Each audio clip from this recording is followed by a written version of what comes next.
Kalau dihitung 2 juta terus, ya rugi Bu. Karena apa? Ini kan inflasi. Ini kan selama 16 tahun niku mboten nate nampa duit blas niku, Pak. Gak tau nerima duit blas. Teko sapa? Niki sing penyewa niku. Penyewa sapa? Sing kontrak sapa, Bu? Nggih, Bu.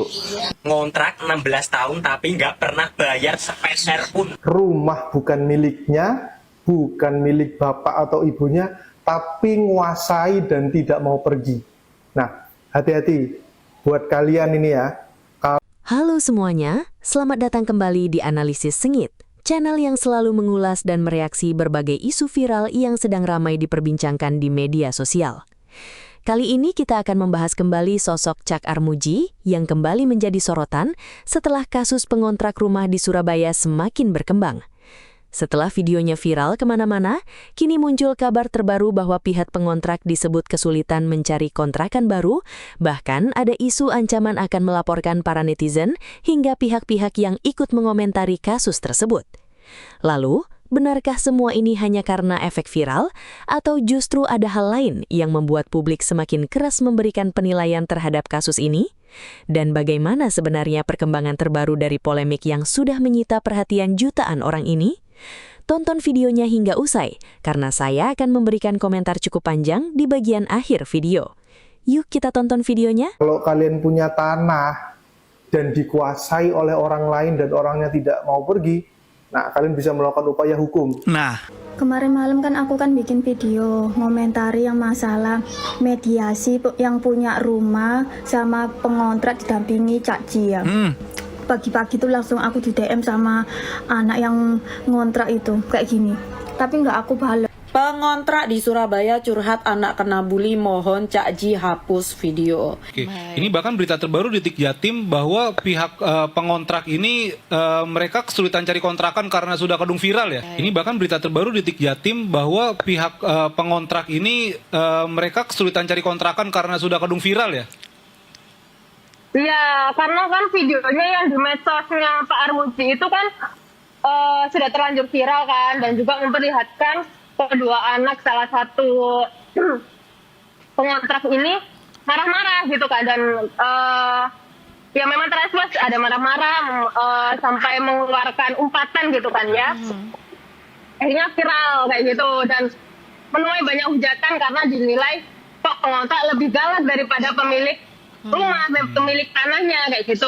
Terus dinilai seharusnya pemilik tanah ini tidak memberikan kompensasi, kok kenapa pengontrak ini malah meminta kompensasi begitu. Akhirnya menuailah hujatan sampai akhirnya mereka juga sedikitnya juga terkenal kayak gitu kan. Akhirnya mereka juga sedikit kesulitan mencari tempat tinggal yang baru seperti itu. Iya sih, karena ini viral sekali sebetulnya juga ya. Iya. Dan mungkin juga ini ya image yang ditimbulkan gitu setelah video tersebut juga akhirnya juga jadi siapa yang mau gitu mendapat pengontrak gitu ya dengan ya let's say juga ada histori yang kurang baik juga gitu. Pengontrak di Surabaya tak mau pindah, rumahnya sebagian udah dibongkar nih. Udah dibongkar nih guys, alhamdulillahnya. Untungnya videonya viral. Coba bayangin gak viral. Coba gak ada yang bantu, gak ada Cak Armuji gitu, gak ada yang mediasi. Udah, pemiliknya sampai sekarang masih menunggu keajaiban ya. Bayangin 3 generasi ngontrak di sini gitu loh. Mungkin mereka ini berharap kayak jadi hak milik ya, tapi ternyata tidak bisa semudah itu Ferguson. Ada-ada aja dah. Nih, udah terima kompensasi 5 juta, pengontrak di Surabaya diberi waktu 1 bulan. Padahal pemilik rumah mintanya minggu depan. Cuma Cak Ji masih memberikan keluasan gitu ya. Oke, 1 bulan deh, dikasih waktu. Pengontrak di Surabaya curhat anak kena bully, mohon Cak Ji hapus video. Jadi buat yang ketinggalan, mereka ini adalah penyewa yang udah lama banget gak bayar uang sewa ya. tapi nggak mau pergi ketika rumah yang mereka tempati itu udah dibeli sama orang lain. Oke. Mereka baru mau pergi kalau dikasih pesangon 60 juta. Anjay. Nah, awalnya si pemilik rumah baru ini tuh masih berbaik hati ya, mau ngasih pesangon 5 juta. Tapi karena setiap datang ke rumah itu selalu diintimidasi, dikata-katain, niat baik itu berubah. Jadi mau ngasih 1 juta aja. Mereka makin marah ya, makin ditolak tuh mentah-mentah ya. Mereka bilang ya, uang 1 juta 5 juta cukup buat beli apa ya? Emang cukup buat beli tanah? Emang cukup buat ngontrak? Bayangin ya, mereka yang pengen beli tanah kok jadi tanggung jawab si pembeli rumah yang baru, kok jadi tanggung jawab kita netizen. Aneh ya, padahal mereka ini udah untung loh kagak digebukin ya, nempatin secara lama, secara gratis ya, hak orang gitu ya. Disuruh pindah juga ngeselin ya, udah untung kagak digebukin juga ya. Jadi kalau kena bully ngaca. Nah terus mereka minta video di akunnya Cak Ji itu dihapus ya. Buat apa ya? Kita orang udah hafal, muka kalian udah hafal ya. Jadi buat juragan kontrakan atau kos-kosan ya, tuh apalin muka-muka orang tuh problematik, ngeri, takut rumah kalian dikuasai, takut. Serem banget ya. Tuh, terus katanya Titik meluruskan bahwa keluarganya sadar diri dan sebenarnya bersedia untuk pindah. Namun tenggat waktu 1 bulan dirasa terlalu singkat, ditambah status viral yang justru menyulitkan mereka untuk mencari kontrakan baru. Bukan, ini mah bukan sulit karena viral, karena kalian sendiri memang dari awal kagak mau pergi gitu loh. Ya, uang 60 juta buat apa sih? Mau naik kelas ya, tinggal di apartemen gitu. Aneh, orang lain yang jual beli rumah kok kalian yang merasa harus banget dibagi sih? Ya, udah nempatin gratis kok merasa memiliki sih? Aneh, tahu? Aneh. No, terus kata dia lagi, no, kalau saya saja yang dihujat begitu nggak masalah, masih bisa saya terima karena saya sudah biasa dan tidak peduli. Tetapi kalau anak saya kan masih kecil, kasihan sampai ikut dibully juga. Nah itu lu salah ya, lu jedotin kepala lu ke tembok ya. Kenapa lu kagak peduli? Lu harusnya peduli ya. Kalau lu dihujat dikatain, lu tuh harus peduli. Lu minimal introspeksi, kenapa gua dihujat gitu loh. Ada yang salah kah dari diri gua begitu? Nggak semua orang yang dihujat ya, dibully itu korban, nggak semua. Kadang pelaku utamanya kayak lu keluarga ya. Kalian tuh bahkan bikin mental kita rusak ya. Dikata kita kagak shock ngedengar anak lu teriak-teriak begitu, sok jago begitu. Ya, enteng aja ngomongnya. Kita orang kena mental denger anak lu teriak-teriak. Kita orang kena mental ngeliat keluarga lu ya. Kita nggak expect. Ada orang-orang kayak kalian gitu nggak expect, tau nggak? Tuh, katanya itu kan bisa menyerang secara verbal dan psikisnya ya. Giliran lu sekeluarga yang nyerang orang, nggak apa-apa gitu. Giliran kalian dapat karma, merasa tersakiti, merasa jadi korbannya di sini ya. Aneh. Udah pokoknya kata gua ya, juragan kontrakan ya, juragan kos, apalin muka mereka, mending skip ya, daripada rumah kalian dikuasai. Ngeri, problematik nih keluarga ya, problematik. Yang lebih aneh lagi juga Cak Ji. Paling aneh tuh Cak Ji. Cak Ji itu selaku wakil wali kota Surabaya ya, datang ke situ. Tadinya itu mau tujuannya mediasi, menengahi ya.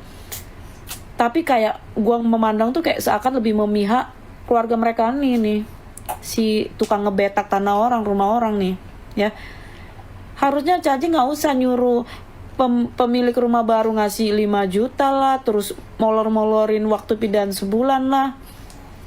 Orang mereka sendiri kok yang bikin masalah. Dari awal-awal kemarin juga udah disuruh pindah, nggak mau pindah. Ya emang waktu nggak berharga. Ngapain jadi kita yang harus ngalah sih Cak Ji? Cak Ji kalau begitu terus Cak Ji ya, ke depan kayak gitu terus Cak Ji ya. Orang-orang kayak mereka ini nggak ada kapoknya, nggak ada takutnya Cak Ji ya. Terus korban-korban ya yang dizolimi mau lari kemana? Kalau udah lapor ke Cak Ji aja hasilnya begini. Cak Ji ya. Aduh. Nah bener tuh, para juragan kontrakan tandain aja ya guys ya. Dia pakai skala bilang kalau saya yang dihujat begitu nggak masalah, masih bisa saya terima karena saya sudah biasa dan tidak peduli. Tapi kalau anak saya kan masih kecil, minggat saya bolok. Ini netizen yang bikin ada aja guys, tidak mengontrakan wong ruwet. Parah banget lu bang. Apa nih? Lor, bagi sing kenal Mbak ini, nek butuh kontrakan aku ono omah kamar 1. Monggo sampean panggoni gratis ambe aku. Sepurane khusus gawe Mbak Etok ya. Keluargane mboten sesuai kamar. Bisa aja lubang lo. Jadi begini loh, sebelum kita mediasi ke sana, ya toh, kita kan tanya sama orangnya, sebelumnya kamu mediasinya gimana? Orangnya tak kasih pesangon 5 juta nggak mau, maunya menetapi rumah di situ, mau ambil rumah di situ. Terus kalau saya memediasi, kira-kira sampai mau seperti apa yang sampai utarakan mengganti 5 juta mau, ya sudah saya mediasi. Kita kan cuma mediasi, ya toh. Nah itu nanti kan tergantung terserang pada si pemilik rumah. Karena pada saat kesini pemilik rumah itu memohon karena mereka sudah mentok kesana kemari, tidak ada jalan keluar, bahkan sekitar hampir 16 tahun ya ditempati sama pengontrak, bahkan dikasih uang kompensasi waktu itu ditawari 5 juta, itu tambah ngamuk-ngamuk seperti kayak di video itu, ngamuk-ngamuk seperti itu, dan mereka tidak ada keberanian. Akhirnya saya ngomong kalau nanti misalkan uang yang pernah kamu tawarkan 5 juta itu bisa mereka maui, kamu mau gak? Mau ya sudah, saya mediasikan. Lalu mediasi terkait konten yang kontrakan kemarin itu kan banyak netizen yang menilai mediasinya Kak Ji ini kurang tegas. Nah itu gimana Pak? Oh enggak kurang tegas, sebelumnya kan saya sudah tanya dulu sama orangnya itu loh. Itu daripada mereka ke kelurahan, ke kecamatan malah sudah mentok semuanya. Jangan cuma menimpali balik aja supaya apa yang pernah diucapkan mereka, dikabarkan mereka, nah kita tindak lanjuti menurut kalian. Itu emang karena awalnya orangnya udah pernah janjikan gitu. Iya sudah, sesuai dengan omongan mereka. Ya selama berapa puluh tahun mereka ngomong seperti itu. Padahal puluhan tahun yang lalu sudah. Gitu loh. Saya timbali saja, bukan ide gagasan saya karena mereka sudah pernah tawarkan itu ditolak gitu loh. Ini kasusnya persis seperti kasusnya Nenek Elina yang di Kukuhan. Mbak ini termasuk sabar loh. Masih ngasih pesangon, masih ngasih waktu sama yang ngontrak. Ini kan mediasi yang punya rumah sama pengontrak didampingi Cak Armuji. Dia punya sertifikat, tapi Mbak ini sabar, datang ya gak anarkis. Beda sama Samuel. Kalian tahu Samuel? Samuel datang ke rumahku bawa preman. Dia nggak mau nunjukin surat seperti Mbak ini, nggak berani dia nunjukin surat-surat seperti Mbak ini. Datang-datang langsung bawa preman, aku sama nenek disuruh keluar sama anakku lo lagi tidur, tak gendong keluar, aku keluar lo gak bawa apa-apa, cuma bawa baju berapa biji, sama nenek itu keluar gak bawa apa-apa. Mbak ini termasuk sabar, padahal yang punya rumah. Mbak ini siapa guys? Apakah Mbak ini keluarganya Nenek Elina yang viral kemarin? Ini kenapa komentarnya banyak lagi tuh? Jangan dihapus Kak videonya, jangan dihapus Kak, jangan takut Kak. Kemarin malam kan aku kan bikin video ngomentari yang masalah mediasi yang punya rumah sama pengontrak didampingi Cak Ji ya. Pagi-pagi tuh langsung aku di DM sama anak yang ngontrak itu kayak gini. Tapi nggak aku balas. Padahal di situ. Bentar, nih apa nih? Oh ini anaknya guys, anaknya yang kemarin pakai baju merah ya, nge-DM Mbak ini. Halo Mbak yang terhormat, mau tanya boleh? Kamu berani bikin VT keluarga saya, urusannya sama kamu apa? Ada yang dirugikan atau ada masalah dengan Anda? Kalau nggak tahu awal mulai jangan ikut nimbrung ya, apalagi sampai menggiring opini. Kamu bisa loh saya laporin, udah jelas itu terpapang kamu upload foto keluarga saya bikin caption seperti itu. Apaan sih? Kamu juga bisa dilaporin loh sama pembeli rumah itu loh, ya? Bisa loh kamu loh. Aku cuma ngomentari Mbak yang punya rumah itu sabar, nggak kayak Samuel. Nek Samuel kan emang datang ke rumahku kan nggak mau nunjukin surat-suratnya. Deh anarkisnya Mbak itu sabar sekali. Aku nggak ada niatan apa-apa. Lalu aku di DM kayak gini nggak tak balas sampai sekarang. Ini nih ya udah tahu salah gitu, bukannya minta maaf, bukan sadar diri, malah mengintimidasi Mbak ini yang bikin video mengenai masalah itu guys. Ada-ada aja ya. Usai viral pengontrak di Surabaya, akui dapat banyak hujatan sampai anaknya dibully. Ya itu sih konsekuensi. Itu adalah hasil dari perbuatan Anda sendiri yang membuat Anda dan keluarga itu dihujat. Rata-rata orang yang waras tentu akan menyalahkan Anda sebagai pengontrak. Tidak ada yang membela Anda. Karena apa?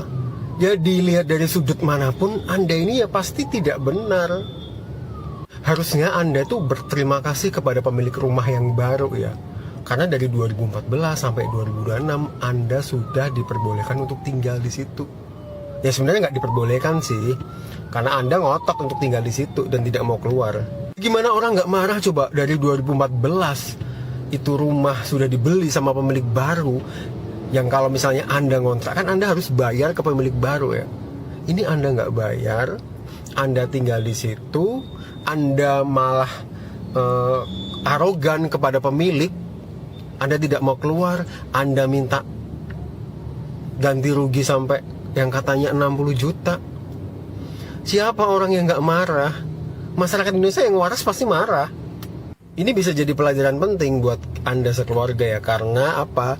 Karena zaman sekarang ini kalau kita melakukan tindakan-tindakan yang melanggar norma-norma masyarakat yang dianggap masyarakat tidak benar, ya sudah pasti hukuman sosial atau sanksi sosial itu akan lebih berat.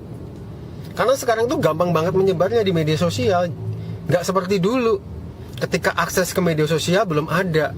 Sekarang gampang viral. Makanya harus hati-hati, harus jaga sikap. Ya, mungkin ini pentingnya kalau kita diajari orang tua bahwa kalau yang bukan milik kita itu kita harus melepaskan. Ya, jangan seperti yang ini guys. Ini memang lagi viral banget ini soal orang yang ngontrak di Surabaya. Dia bertahun-tahun ngontrak tidak bayar karena ternyata rumah yang dikontrak itu sudah dijual sama pemilik baru gitu loh. Jadi ketika dikonfrontasi, kalian bisa nonton videonya itu ya, nggak mau pergi, minta ganti rugi segala macem, terus kata-katanya kasar apapun itu. Nah sekarang karena viral, dia itu sulit cari kontrakan baru. Ya iyalah, siapa yang mau kasih kontrakan dengan gaya seperti ini? Jadi bayangkan aja, sudah ngontrak bertahun-tahun tidak bayar, terus ketika mau dikasih apa ya istilahnya pesangon gitulah ya, kompensasi, malah minta 60 juta. Ya padahal sudah dikasih dari awal 5 juta tapi dia tidak mau, mintanya segitu, terus mengeluarkan kata-kata yang tidak pantas. Jadi ya buat keluarga yang ngontrak ini ya selamat aja, kalian sudah viral dan pasti yang punya kontrakan di luar sana bingung tuh. Duh ini bagaimana? Nggak mau uang atau mau ribut? Jadi buat yang punya kontrakan siap-siap aja nih ditelepon mau ngontrak nih keluarganya. Keluar minggu depan, Mbak. Gak iso.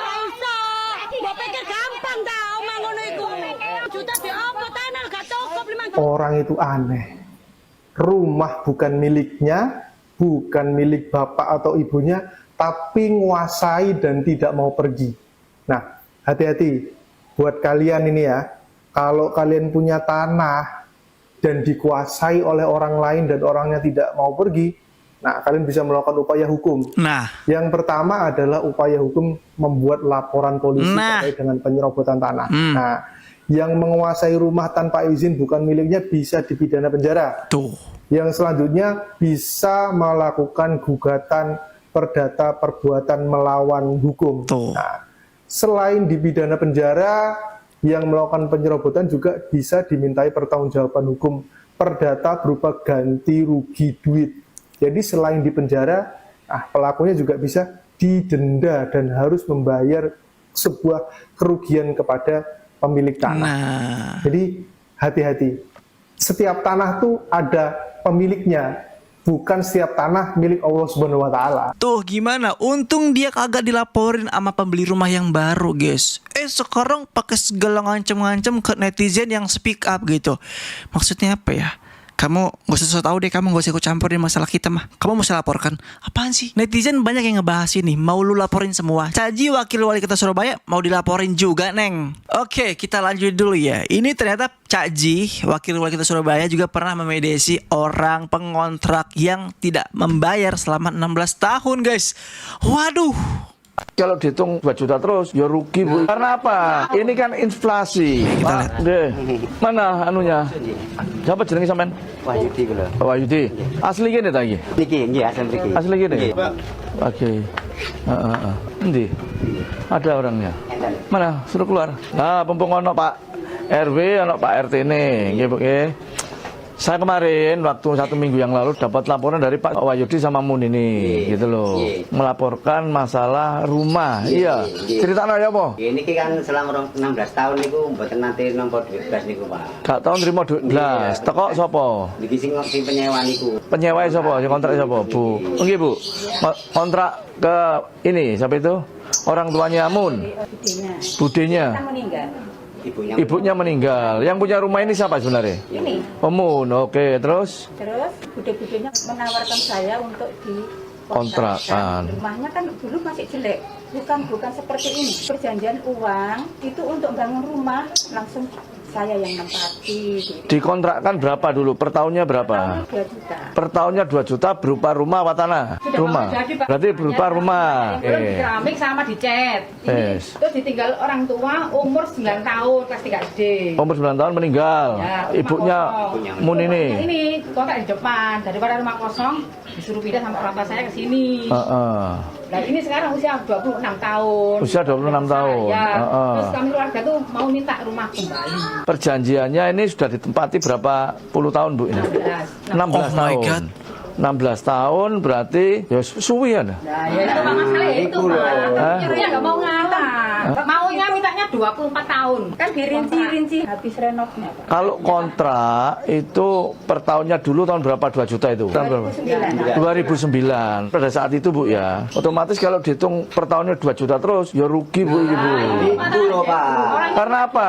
Ini kan inflasi, kenaikan bahan pokok semua. Ibu memperbaiki rumah ini habis berapa? 40 lebih. Awalnya ini sudah atapan belum rumah ini Sampai yang dinding-dinding, yang semua lepo-lepo ini saya semua nguruk ini sampai belakang semua saya. Oke, itu kalau 40 juta dihitung 16 tahun ya wis balik Bu. Nempati ku simbas. Yatim piatu. Ya logikanya 40 juta sama nempati 16 tahun ya wis lunas. Sekarang kontrak rumah aja sekarang 5 juta lah masa itu. Ini loh Bu. Sampean juga harus berpikir rasional. Habis 40 juta toh? Dari kemarin lebih 48. Loh, cari mau 40 juta. Dari kemarin saya sudah mengalah dari Pak Lurah, kan sudah ada yang mendamaikan. Untuk cari kontrakan kan nggak mudah juga. Wes anggap aja sampean tak 45 juta. Lah 16 tahun wis badi sampean. Lah dihitung dengan krus yang sekarang, ya. Kita itu kan cuma ini kan anak yatim yo kasihan lah. Sekarang tinggalnya di mana nih? Ini sudah besar. Wes sampean butuh waktu berapa bulan? Sekitar 1 sampai 3 bulan. Wes tak tenggang waktu 3 bulan. Iki longgar ya. Saksikan semua Pak RW, Pak RT semuanya ya. Ini direkam loh ya, enggak sama kayak mengelak ya. Wes tak waktu 3 bulan enggak apa ngalah. Nanti tolong langsung sampean sudah harus pindah dari rumah sini. Akhir Maret ya. Wes kita janji Bu nggih. Pun trimo nggih. Nggih pun nggih salaman sih. Nggih niki salaman kali niki nggih. Ngontrak 16 tahun tapi nggak pernah bayar sepeser pun. Ini yang lagi viral di Surabaya. Ngontrak 16 tahun tapi nggak pernah bayar. Jadi nih ada seorang ibu-ibu, sebut aja Bu A, mengontrak rumah selama 16 tahun tapi pemilik kontrakan itu nggak pernah dibayar sepeser pun. Dan setelah disuruh untuk pindah malah nggak mau. Bayangin ya, kon duwe kontrakan, kemudian sing ngontrak iku nggak pernah bayar, diusir pun tidak mau. Piye perasaanmu? Pasti mangkel to, muangkel. Nah, kejadian iki iku berawal dari 2009. Jadi si Bu A ini mengontrak rumah, tapi rumahnya iki masih jelek. Dan di dalam perjanjian kuwi, uang kontrakan sing 2 juta per tahun iki nggak usah dibayar tapi untuk memperbaiki rumah. Soalnya omai sing weli. Bener 2 juta per tahun. 2 juta per tahun iku per bulannya mek 166. Dan per hari nemek 5 ribuan, nggak nyampe 6 ribu per hari. Murah ya? Tapi kan zaman samono 2009 2 juta menurut aku murah. Tapi semakin tahun kan semakin naik toh. Semakin naik, gak mungkin setahun 2 juta terus nanti kiamat, gak mungkin. Tetap per tahunnya kan pasti ono kenaikan. Dan nek ora dibayar, yo pemilik kontrakan ini sing rugi. Arep ditempati gak iso, diusir ra gelem ya harusnya. Lah si Bu A iki sing menepati kontrakan sing gak gelem bayar iki diusir yo gak gelem. Soalnya dia iku merasa wis memperbaiki rumahnya entah 40 juta sekian. Tapi nek 40 juta kemudian nggak bayar nganti 16 tahun, ya iku wis buati to. 2 juta kan zaman sakmono, setiap tahun kan mesti ono kenaikan. Walaupun entah memperbaiki rumah iki 40 juta, tapi nek 16 tahun dia tetap rugi juga sing pemilik kontrakan. Arep diusir ra gelem, dikon bayar ya ora gelem. Nah, karena pemilik kontrakan iki kok wis pusing rasakno sing gak gelem pindah kuwi. Akhirnya melaporkan kasus iki ke Wakil Wali Kota Surabaya, Cak Armuji. Dan di situ Cak Armuji mengatakan bahwa ibu ini harus segera pindah. Dikasih waktu paling lama itu 3 bulan yo. Bayangno wis gak gelem bayar, diusir yo ora gelem. Padahal kan omahe apa ditempati si pemilik rumah iki. Lah si pemilik rumah iki kan wis gak ono. Rumahnya arep ditempati anaknya sing usianya 26 tapi diusir ra gelem. Ya wes iku. Piye pendapatmu Bolo-Bolo? Apakah bener? Udah 16 tahun ini kontrakan kapan mau dibayar? Ya nggak mau lah, ini rumah udah saya renov itu habis 40 juta, 48 juta. Ya mana bisa gitu, di mana-mana kalau ngontrak ya harus bayar. Ya tapi saya udah habis duit juga buat renovasi ini rumah. Ini saya masih baik lo ngasih harga lama 2 juta setahun dikali 16 cuma 32 juta. Lah duit saya udah habis 40 jutaan buat renovasi ini rumah. Harusnya saya yang dapat uang. Alah bener juga nih, bener. Kalau saya pribadi melihat kasus ini, ada satu hal yang menurut saya jauh lebih besar daripada sekadar persoalan rumah kontrakan. Kasus ini menjadi pelajaran tentang bagaimana sebuah konflik kecil bisa berubah menjadi konsumsi nasional ketika semua pihak gagal menemukan jalan keluar sejak awal. Saya mencoba melihatnya dari sudut pandang masyarakat biasa. Ketika seseorang mendengar ada rumah yang ditempati selama bertahun-tahun, kemudian muncul informasi bahwa biaya sewa tidak lagi dibayarkan dalam waktu yang sangat lama, tentu reaksi pertama kebanyakan orang adalah mempertanyakan rasa keadilan. Apalagi ketika di media sosial beredar berbagai potongan video yang memperlihatkan adu argumen, emosi, hingga proses mediasi yang akhirnya viral. Namun saya juga merasa, setelah sebuah kasus menjadi viral, situasinya seringkali berubah. Yang awalnya hanya persoalan antara pemilik rumah dan pihak yang menempati rumah, kemudian berkembang menjadi penghakiman publik yang begitu luas. Ribuan komentar bermunculan, potongan video terus beredar, bahkan identitas para pihak menjadi semakin dikenal banyak orang. Di titik inilah, menurut saya, media sosial memiliki dua sisi yang berbeda. Di satu sisi dapat membantu mengangkat persoalan yang sebelumnya tidak mendapat perhatian. Di sisi lain, viral juga bisa membawa konsekuensi sosial yang sangat besar bagi semua pihak yang terlibat. Kalau saya ditanya apakah saya setuju seseorang harus bertanggung jawab atas tindakannya, tentu saja saya setuju. Setiap orang harus siap menerima konsekuensi ketika mengambil keputusan dalam hidupnya. Tetapi saya juga berpendapat bahwa konsekuensi sosial seharusnya tidak berubah menjadi ajang kebencian tanpa batas. Kritik boleh, perbedaan pendapat juga boleh, tetapi tetap ada batas agar tidak berubah menjadi perundungan yang menyerang kehidupan pribadi seseorang. Di sisi lain, saya juga bisa memahami mengapa banyak masyarakat merasa kesal terhadap kasus ini.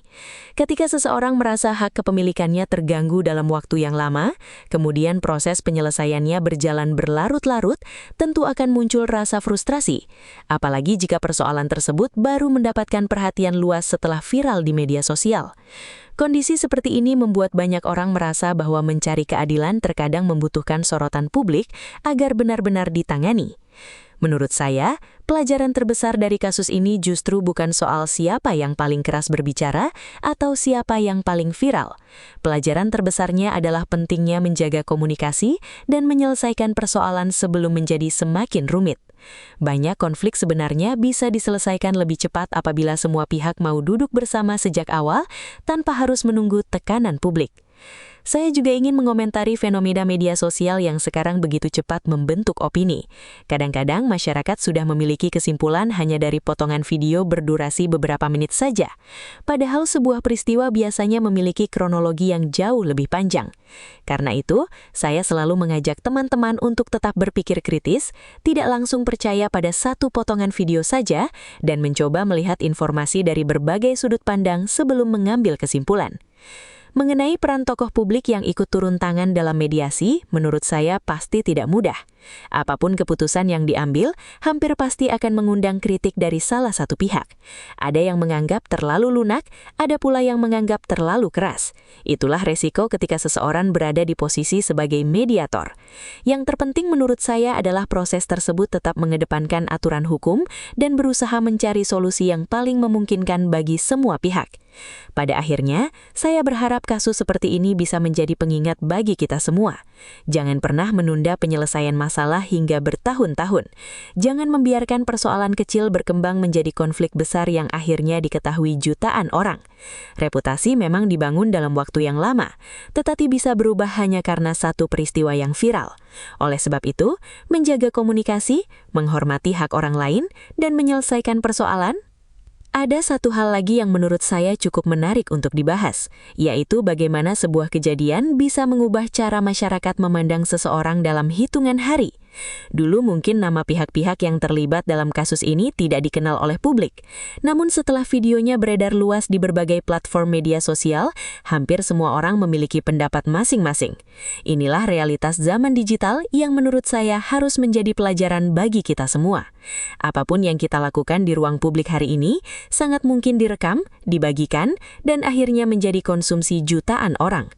Kalau saya pribadi, saya selalu percaya bahwa setiap tindakan pasti membawa konsekuensi. Konsekuensi itu bukan selalu berupa hukuman dari aparat atau putusan pengadilan. Kadang justru konsekuensi terbesar datang dari penilaian masyarakat. Ketika kepercayaan publik sudah hilang, maka untuk membangunnya kembali bukan perkara yang mudah. Butuh waktu yang panjang, bahkan terkadang tidak bisa kembali seperti semula. Di sisi lain, saya juga merasa masyarakat perlu belajar membedakan antara mengkritik sebuah tindakan dan menyerang kehidupan pribadi seseorang. Dua hal itu menurut saya berbeda. Mengkritik sebuah perbuatan masih berada di ranah diskusi publik, tetapi ketika kritik berubah menjadi penghinaan, ancaman, atau perundungan yang menyasar keluarga maupun anak-anak, saya rasa itu sudah melewati batas. Sebagai masyarakat yang ingin melihat keadilan ditegakkan, kita juga harus menjaga etika dalam menyampaikan pendapat. Kalau melihat perkembangan kasus ini, saya justru berharap semua pihak bisa mengambil hikmah. Bagi siapapun yang memiliki aset seperti rumah, tanah, atau properti lainnya, kasus ini menjadi pengingat agar seluruh bentuk perjanjian dibuat dengan jelas, terdokumentasi, dan tidak dibiarkan menggantung terlalu lama. Jangan sampai niat baik di awal justru berubah menjadi persoalan yang berlarut-larut karena tidak ada kepastian administrasi maupun komunikasi. Sebaliknya, bagi pihak yang menyewa atau menempati milik orang lain, menurut saya rasa saling menghormati harus tetap dijaga. Hubungan antara pemilik dan penyewa seharusnya dibangun atas dasar kepercayaan. Ketika kepercayaan itu mulai hilang, maka hubungan tersebut akan sulit dipertahankan. Oleh karena itu, komunikasi yang terbuka dan itikat baik menjadi hal yang sangat penting agar persoalan tidak berkembang menjadi konflik yang lebih besar. Saya juga melihat bahwa media sosial sekarang memiliki kekuatan yang luar biasa. Banyak kasus yang sebelumnya tidak mendapatkan perhatian, akhirnya bisa diselesaikan karena viral. Tetapi kita juga harus berhati-hati. Jangan sampai kita menganggap semua perkara harus diselesaikan melalui media sosial. Akan jauh lebih baik apabila penyelesaian bisa ditempuh melalui jalur komunikasi, mediasi, atau mekanisme hukum yang memang sudah tersedia. Viral seharusnya menjadi jalan terakhir, bukan pilihan pertama. Kalau berbicara mengenai reaksi masyarakat, saya rasa itu adalah sesuatu yang sulit dikendalikan. Ketika sebuah kasus sudah menjadi konsumsi publik, setiap orang berhak memiliki pandangan masing-masing. Ada yang mendukung salah satu pihak, ada yang memilih netral, ada pula yang memberikan kritik kepada semua pihak yang terlibat. Menurut saya, itu adalah bagian dari dinamika ruang publik. Yang terpenting adalah bagaimana kita tetap menyampaikan pendapat secara bertanggung jawab dan tidak menyebarkan informasi yang belum jelas kebenarannya. Saya juga ingin mengingatkan bahwa apa yang kita lihat di internet belum tentu menggambarkan keseluruhan cerita. Video yang viral seringkali hanya menampilkan sebagian kecil dari rangkaian peristiwa. Karena itu, saya selalu mengajak teman-teman untuk tidak terburu-buru menyimpulkan sesuatu hanya berdasarkan potongan video atau narasi dari satu pihak saja. Semakin banyak informasi yang kita pelajari, biasanya semakin bijak pula cara kita memandang sebuah persoalan. Kalau ditanya siapa yang menurut saya paling dirugikan dari kasus yang sudah viral seperti ini, jawabannya menurut saya adalah semua pihak. Pihak yang merasa haknya terganggu tentu mengalami kerugian karena persoalan tidak kunjung selesai. Di sisi lain, pihak yang menjadi sorotan publik juga harus menghadapi tekanan sosial yang luar biasa. Bahkan masyarakat luas pun ikut terserat dalam perdebatan yang tidak ada habisnya. Jadi pada akhirnya tidak ada pihak yang benar-benar diuntungkan ketika sebuah konflik berkembang sampai sejauh ini. Saya berharap setelah semua proses ini selesai, semua pihak bisa melanjutkan kehidupan masing-masing dengan lebih baik. Semoga persoalan hukum maupun administrasi benar-benar menemukan titik penyelesaian sehingga tidak lagi menjadi polemik berkepanjangan. Dan semoga masyarakat juga bisa mengambil sisi positifnya sebagai pelajaran agar kejadian serupa tidak terulang lagi di kemudian hari. Nah, itulah komentar saya mengenai video yang baru saja kita saksikan. Sekali lagi, itu murni pandangan pribadi saya berdasarkan informasi yang beredar dan isi video yang kita bahas hari ini. Kalau kalian memiliki sudut pandang yang berbeda, tentu tidak masalah. Justru saya ingin membaca pendapat kalian semua di kolom komentar. Menurut kalian, apa pelajaran paling penting yang bisa diambil dari kasus ini? Apakah kalian setuju dengan pandangan saya atau justru memiliki analisis yang berbeda? Tulis pendapat kalian dengan bahasa yang santun agar diskusi kita tetap sehat dan bermanfaat. Kalau kalian suka dengan pembahasan seperti ini, jangan lupa dukung channel Analisis Sengit dengan menekan tombol like, subscribe, dan aktifkan lonceng notifikasi supaya kalian tidak ketinggalan pembahasan-pembahasan menarik lainnya. Terima kasih sudah menonton sampai akhir. Saya pamit undur diri, sampai jumpa di video berikutnya. Salam sehat, tetap kritis, dan sampai bertemu lagi di Analisis Sengit.